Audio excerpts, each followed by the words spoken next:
As you tense, you get light, and you're not affecting him as much. Learning to be able to relax even as you're fighting is definitely a skill that you have to develop. So it can be the case that he reaches up for 2 arms at the same time.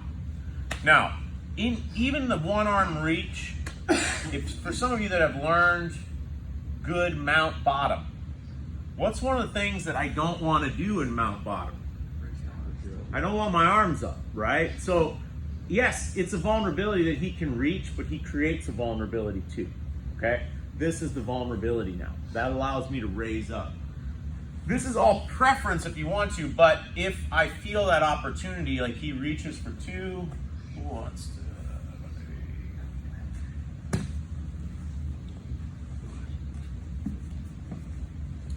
It's actually pretty hard for me to out circle when he reaches with 2, because I have to like kind of come up off the ground. Does that make sense? So generally what I like as a response is when he reaches with 2, is I'm gonna come up and just bring my knees in his armpits like this. So now from here, it's up to you how you want to play. You can feed him mother's milk, like you can stay very low here, and like you can play a high, low mount, okay?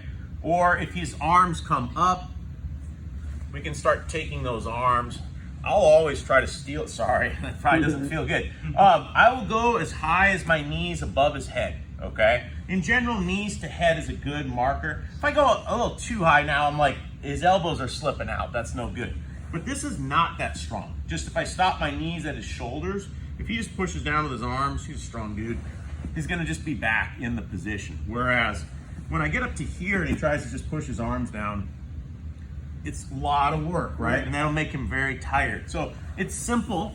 As I was here and I felt him go 2 arms on, I know there's a space there. I actually put my hands on the mat for a moment here. My hands are going to the mat, so I can just drive myself up and I put those knees in there. From there, I'm gonna work to get knees above shoulders, okay? Try not to probably go too high above his head, but from here, I feel pretty strong, okay? And I can enact a lot of different offense. It's gonna be very hard for him to escape from that position. 1, 2, 3. And it's kind of